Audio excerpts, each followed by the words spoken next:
Assalamualaikum warahmatullahi wabarakatuh. Bismillahirrahmanirrahim. Alhamdulillah. Wassalatu wassalamu ala Rasulillah Sayyidina Muhammad ibn Abdillah wa ala alihi wa sahbihi wa man walah. Subhanaka la ilma lana illa ma 'allamtana innaka antal alimul hakim. Rabbi shrah li sadri wa yassir li amri wahlul 'uqdatam min lisani yafqahu qawli, amma ba'du. Al-mukarramun, para asatidah, para tokoh masyarakat, para sesepuh, wabil khusus sahibul bait, Bapak Yanto sekeluarga, Akhina Ustaz Mahfudin, Ustaz Abdul Rashid, Ustaz Abdul Rahman, para asatidah lainnya, hadirin kaum muslimin yang semoga seluruhnya mendapatkan limpahan kemuliaan dari Allah Subhanahu wa ta'ala. Bersyukur kepada Allah atas nikmat yang telah diamanahkan kepada kita.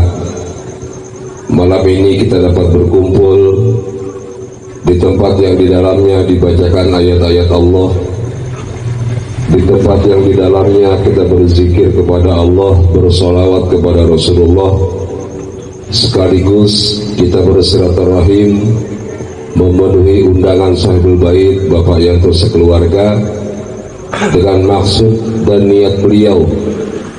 Insyaallah hari Rabu tanggal 17 April 2024 beliau beserta jamaah akan melaksanakan ibadah umrah, memenuhi undangan Allah Subhanahu wa ta'ala. Mudah-mudahan dengan berkah Ratibul Haddad, pembacaan maulid dan doa kita semua, Allah berikan beliau keselamatan, kesehatan, bimbingan sampai kembali ke tanah air dengan membawa umrah yang makbulah. Dan kita pun yang mendoakan beliau, semoga Allah berikan kesempatan pada kesempatan-kesempatan yang lainnya. Amin ya rabbal alamin. Hadirin yang saya muliakan, ini saya jadi double. Saya tadi diminta buat baca ratib. DP belum masuk DP. Saya aja katanya transfer. Rekeningnya tinggalin. Rekening tadi tinggalin. Aku kira mau kagak. Beliau mah nggak ngasih duit, ngasih beras.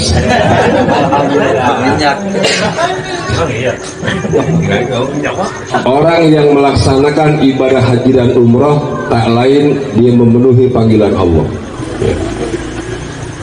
Karena panggilan Allah, maka Allah nggak mau kita datang sebagai kita, tapi Allah mau kita datang sebagai hambanya. Kalau sebagai kita kan macam-macam. Ada yang di kampungnya jadi RT, tinggalin RT-nya. Ada yang di rumah barangkali dia orang pangkat, tinggalkan pangkatnya.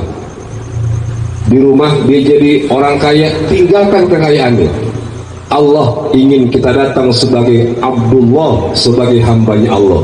Karena itu mikot, tempat batas kita niat waktu umroh, orang laki harus berganti pakaian. Pak Ustadz, saya biasa kerja di sini pakai seragam loreng-loreng. Tinggalin lorengnya, ganti kain 2 lembar, kain ihram namanya. Pak Ustadz, saya di sini biasa pakai dasi, pakai jas, saya anggota dewan. Tinggalkan jas dan dasinya, datang memenuhi panggilan Allah dengan 2 kain yang namanya kain ihram. Saudara, tuh kain kelihatannya kain yang remeh, tapi kalau dipakai bukan di mikot, belum tentu berani kita. Kita tantang masih pulang umroh, sholat Jumat di Masjid Syekh Burhan pakai kain ihram, berani nggak dia kira-kira? Aurat ketutup, tapi dia berangkat dari sini sholat Jumat di Masjid Syekh Burhan, berani kira-kira? Kata Bang Rahman, ya toh pulang umroh makin sedeng aja katanya. Itu pakaian 2 lembar istimewa, Pak. Itulah baju yang Allah pengen. Tinggalkan semuanya, kau datang sebagai hambaku, sebagai Abdullah, hambanya Allah. Jadi pertama maksud saya mantapkan niat. Ini niat, jangan salah kita menempatkan niat. Kata Rasul, berapa banyak amal dunia yang bisa bernilai di akhirat, dan tidak sedikit amal akhirat yang tidak bernilai di akhirat karena salah niat. Orang tiap hari jamaah di Masjid Syekh Burhan, Johor jamaah, Asar jamaah, 5 waktu di jamaah sampai 2 tahun. Temannya nanya, lu rajin amat jamaah? Iya, gue pengen jadi ketua DKM. Kebetulan belum ada kan? Niat jamaah pengen jadi DKM, ada pahalanya nggak? Nggak ada, sebab niat akhiratnya buat dunia. Maka saya bilang, Mas Yanto, tolong jangan salah niat. Orang berangkat haji, berangkat umroh, jangan pengen dipanggil Pak Haji. Panggilan Pak Haji mah panggilan bohong-bohongan, bohong-bohongan. Termasuk panggilan Ustadz, panggilan bohong-bohongan. Kok bohong-bohongan? Biar kita jadi sombong dengan panggilan itu. Kan di kampung kita dipanggil Ustadz, dipanggil Kiai. Coba kita ke Tanjung Priok, makan di warteg nggak bayar, digebugin kita. Kita bilang, gua Ustadz, bodoh, lu kagak bayar makan. Maksud saya, jangan sampai salah niat. Niat memenuhi panggilan Allah. Nah, itu pertama, niat. Ini saya pengen jamaah kita terbang ke Mekah. Ya. Jadi kalau badannya belum, paling enggak bayangannya ke Mekah. Bayangannya. Kelar niat, ganti pakaian, turun kita buat tawaf. Di mana tawaf? Muterin Ka'bah 7 kali putaran. Start awalnya di Hajar Aswad namanya. Saudara, kalau sekedar tawafnya cuma muter 7 putaran, tapi tolong dipahami bahwa orang yang tawaf, kaki dia yang dia injek di situ pernah berpijak kaki para nabi. Jadi saya bilang, Mas Santo, tolong dirasakan betul, ya Allah, saya ada di Hajar Aswad. Lempeng. Semua orang yang pernah haji, pernah umrah, pernah tawaf, mereka berpijak di situ. Kata Allah dalam Al-Quran, Inna awwala baitin wudi'a linnas lalladzi bibakkata mubarakan wa hudan lil alamin. Bangunan yang pertama kali Allah letakkan di bumi, dia adalah Ka'bah. Sebelum Nabi Adam Allah ciptakan, Ka'bah udah ada di bumi. Sebelum Nabi Adam Allah turunkan ke bumi, Ka'bah sudah ada di bumi. Mana buktinya? Kata ahli sejarah, waktu Nabi Nuh berlayar 6 bulan karena banjir yang menenggelamkan bumi, konon katanya kapal Nabi Nuh nggak bisa dibelokin ke arah kanan, maunya muter gitu. Kata Nabi Nuh, belokin. Nggak bisa Nabi Nuh, setirnya keras katanya. Begitu sampai beberapa kali, turun malaikat Jibril. Kata Jibril, wahai Nabi Nuh, kapalmu tidak akan bisa dibelokkan ke arah kanan. Kenapa? Sebab di dalam genangan banjir yang sedang kau lewati, di dalamnya terdapat bangunan Ka'bah. Sebelum 7 putaran, kapalmu nggak akan bisa belok ke tempat yang lain. Allah memerintahkan engkau untuk tawaf 7 putaran di Ka'bah. Semua para nabi haji, semua para nabi tawaf, semua para nabi pernah melaksanakan ibadah yang Allah bilang itu adalah rangkuman ibadah malaikat. Waktu Allah melihat malaikat tawaf di base campnya Baitul Ma'mur, maka banyak nama masjid, nama musola, majlis Baitul Ma'mur, dia itu base campnya malaikat. Malaikat tawaf 7 putaran, tidak sepi, bergantian mereka tawaf. Kata Allah, Jibril, cari tempat di bumi yang nanti anak cucu Adam akan tawaf seperti kalian tawaf di Baitul Ma'mur. Akhirnya apa? Jibril nyari tempat yang pas di tengah-tengah titik bumi. Kalau bumi itu bulat, tengah-tengahnya itu Ka'bah. Kenapa kok Islam tersebar begitu cepat? 23 tahun sampai ke gang kita, ke gang Ampeng. Padahal Nabi dakwah cuma 23 tahun. Tak lain jawabannya, sebab berangkat dari tengah. Ini saya ngomong kalau nggak pakai mic, karena saya di pojokan, yang samping saya dengernya jelas. Yang di pojokan sono karena sambil ngantuk kurang jelas dengernya, nggak pakai mic. Tapi kalau saya ngomong di tengah, nyampe ke kuping kita kan sama.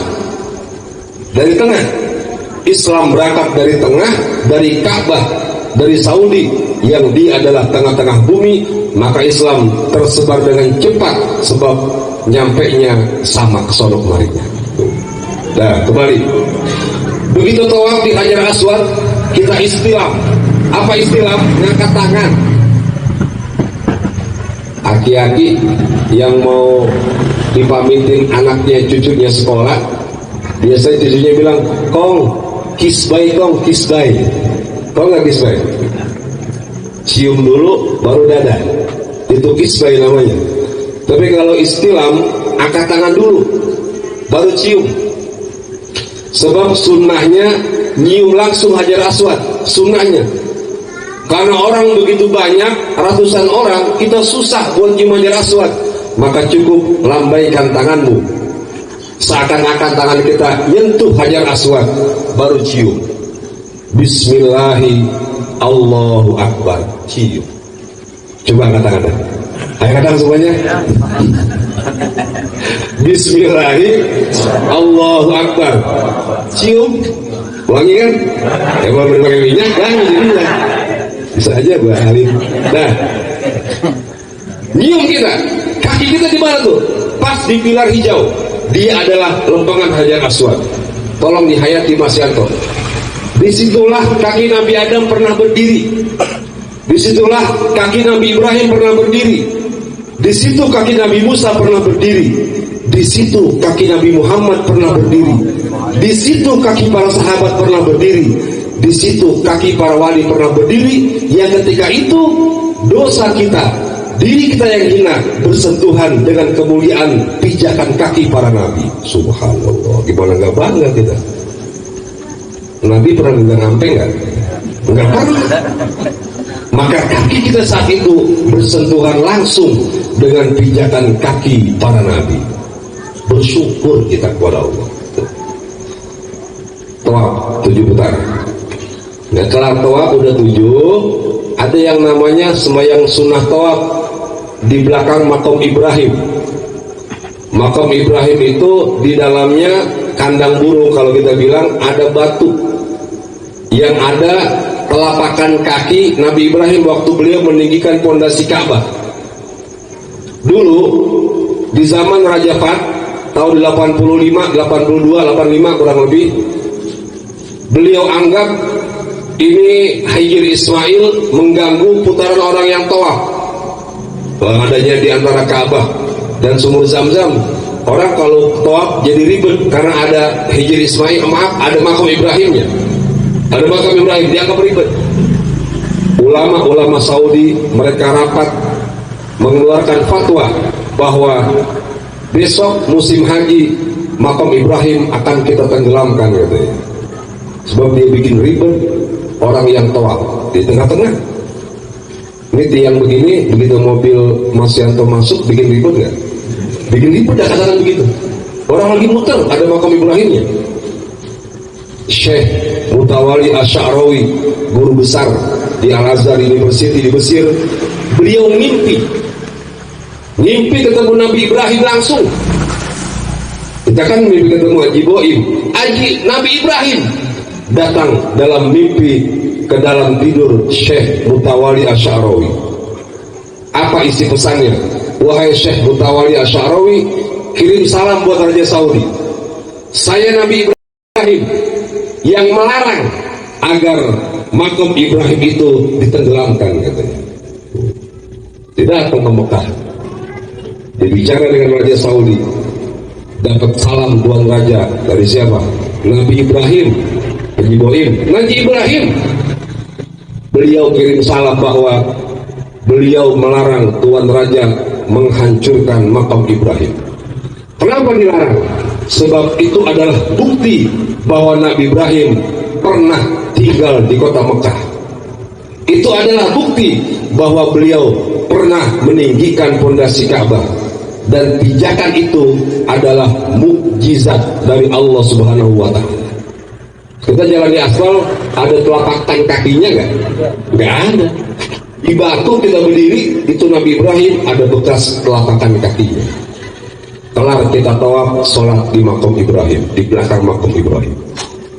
Usali sunnat tawaf rakaat ini, Allahu Akbar. Bayangin, kita lagi ke sana, bayangin aja dulu. Kok belum berangkat Ustaz? Emang itu belum bayar, jadi belum berangkat. Bayangin di situ. Kelar di situ, disitulah kita berdoa. Kalau hari ini Mas Yanto minta kita datang buat doain beliau, ntar di sono selesai tawaf, kita yang bakal didoain sama beliau. Ya Allah, orang-orang yang pada doain saya, ya Allah, diberi kirim salam supaya mereka bisa datang ke Baitullah melaksanakan ibadah haji, ibadah umroh. Entar dipanggil itu ada tuh. Maka ntar kelar ini acara nih pada Mas Anto doain saya ya. Insya Allah beliau ingat sama kita kalau kita nyempal sama dia. Nyempal artinya apa? Bang Rosi doang ya Pak, Bang Mabudin doang yang ngerti nyempal, yang lain nggak ngerti. Ya atau aja nggak ngerti nyempal. Ini rahasia kita aja nih. Kita kan namanya kan Bores, bujung rese gitu. Nah, didoakan di situ. Didoakan di situ, Allah katakan orang yang doa menghadap Ka'bah setiap hari Allah turunkan 120 rahmat di hadapan Ka'bah. Ingat-ingat 120 rahmat. 60 rahmat Allah berikan buat siapa? Orang yang tawaf 7 putaran. Di samping dia mendapatkan pahala tawaf, dia mendapatkan kucuran rahmat sebanyak 60 rahmat karena dia tawaf. 40 rahmat buat orang yang sholat langsung melihat Ka'bah, yang gak kalingan tembok, gak kalingan tiang, mumpung di situ sholatnya langsung melihat Ka'bah. Saya pesan Mas Yanto nanti begitu sampai di Masjidil Haram, cari posisi yang kira-kira sholat jamaahnya bisa melihat Ka'bah langsung. Kita kan kalau sholat di Masjid Syekh Burhan atau di Nurul Falah, paling yang kita lihat kan gambarnya doang. Sejadah gambar Ka'bah, ada keramik gambar Ka'bah, cuma itu doang yang kita lihat. Maka besok di Masjidil Haram usahakan betul waktu sembahyang yang kelihatan langsung sama Ka'bah. Saudara, banyak orang yang gak kuat karena merasa tersentuh hatinya begitu pertama kali dia melihat Ka'bah. Beberapa kali ngajak orang jamaah untuk tawaf, untuk haji, untuk umroh, sampai mereka ke Masjidil Haram melihat Ka'bah udah gak kuat, udah nangis. Saya tanya, ngapa nangis? Ingat bini? Enggak. Ingat anak? Bukan. Kenapa? Ustaz, umur saya udah 60. Terus ngapa? Dari umur 7 tahun saya sembahyang menghadap Ka'bah, menghadap kiblat. Saya nggak tahu yang namanya Ka'bah, yang namanya kiblat. Hari ini Allah berikan saya kemuliaan, saya bisa melihat langsung Ka'bah yang mulia. Bagaimana nggak bangga saya? Jadi Allah turunkan rahmat, 40 rahmat buat orang yang langsung melihat Ka'bah waktu dia sembahyang. 60 tambah 40 berapa? 100, tinggal berapa? 20 rahmat Allah hadiahkan untuk orang yang duduk melihat Ka'bah secara langsung dengan pandangan yang penuh dengan keagungan. Melongo aja itu ngeliatin Ka'bah. Ya Allah, Ka'bah ya, subhanallah. Begitu aja tuh zikir dia, melihat keagungan Ka'bah. Nggak sembahyang, nggak zikir, nggak baca Quran, cuma ngeliatin Ka'bah. Orang sini bilang melongo ngeliatin Ka'bah, Allah berikan dia 20 rahmat. Pokoknya bisa memang panen pahala aja dah. Nah, selesai, kita berangkat dah ke Madinah.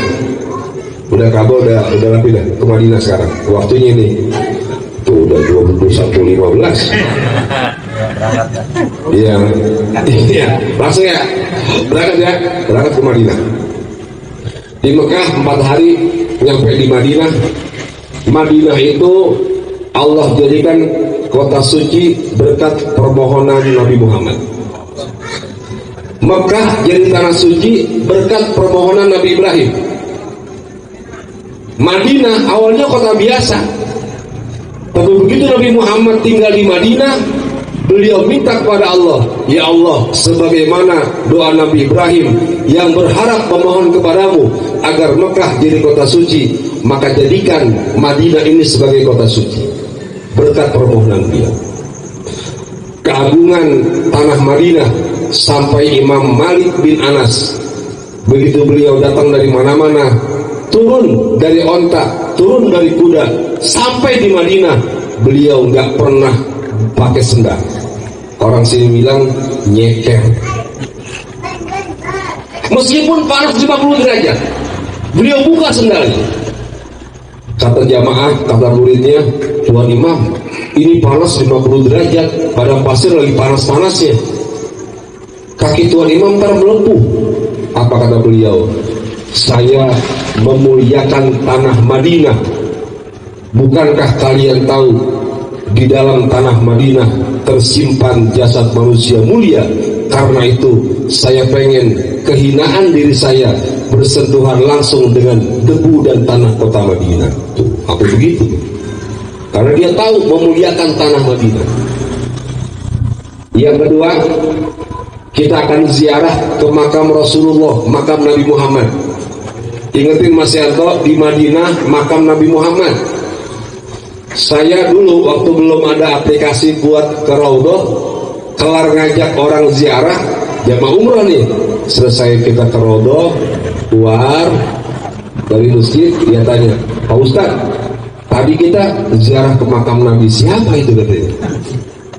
Kok rame banget? La ilaha illallah, itu makam Nabi Muhammad. Oh, di sini makam Nabi, dia bilang. Dia pikir 3 samping kali. Di sini makam Nabi. Mas Yanto, di situ makam Nabi Muhammad. Siti Aisyah pernah bermimpi di kamarnya kejatuhan 3 bulan. Bulan jatuh, bukan 3 bulan Januari Februari, bukan. 3 bulan jatuh ke kamar beliau. Dia cerita kepada ayahnya Sayyidina Abu Bakar, ayah, Aisyah ngimpi apa? Di kamar Aisyah kejatuhan 3 rembulan gitu. Kata Abu Bakar, akan ada 3 rembulan di dalam kamarmu gitu. Udah dibilang begitu doang. Begitu Rasulullah meninggal dunia, dimakamkan di kamar Siti Aisyah. Kata Abu Bakar, wahai Aisyah putriku, rembulan pertama telah jatuh di kamarmu katanya. Sebab Nabi yang mulia dimakamkan di kamarmu. Itu rembulan pertama. Kau tunggu rembulan kedua dan ketiganya. Siapa yang akan dimakamkan di situ? Ternyata siapa? Beliau sendiri, Sayyidina Abu Bakar dan Sayyidina Umar bin Khattab dimakamkan di kamar Siti Aisyah. Jadi kalau bahasa sombongnya, saudara kan kalau lebaran ke rumah guru ya, iya kan? Habis ke rumah keluarga ke rumah guru. Mas Yanto mah lebaran ke rumah Nabi. Keren ya? Keren. Saudara mah tiba ke rumah guru, tiba ke rumah Nabi. Besok Mas Yanto mau lebaran ke rumah Nabi. Penitip apaan? Doa. Nah, benar itu doa. Waktu Sayyidina Umar mau melaksanakan ibadah umroh ke Mekah, beliau datang ke rumah Nabi. Ya Rasul, saya mau ke Mekah. Ngapain? Berangkat umroh. Tuhan titip apa? Barangkali Tuhan pengen oleh-oleh yang di Mekah ada, di Madinah nggak ada. Barangkali Tuhan pengen sesuatu yang di Madinah nggak ada, di Mekah ada. Saya bawain oleh-oleh. Kata Rasul, nggak usah Umar. Tuhan titip apa? Asyrikni fi du'aika. Sertakan aku dalam setiap doa yang kau sampaikan di kota Mekah. Tuh. Saudara, kalau Mas Yanto nanya begitu, jamaah, nitip apa sama saya? Ngomong apa kita? Gamis. Apalagi kita bilang? Korma ajwa. Zam-zam 5 liter. Itu jawaban kita. Maka saudara, saya pesan nih, kalau sekarang kita yang doain Mas Yanto, besok pulang umroh kita kemari lagi. minta doa sama dia. Udah lembangan minta doa mah, masa Zam-Zam gak keluar. Akalin begitu ya, kita akalin. Ngapa pada kemarin minta doa? Kan Ustadz yang bilang orang pulang umroh ubur-uburannya masih diputerin malaikat. Terus saya minta doanya, begitu udah didoain, Al-Fatihah didoain Mas Yanto. Mas Yanto setia amat ini.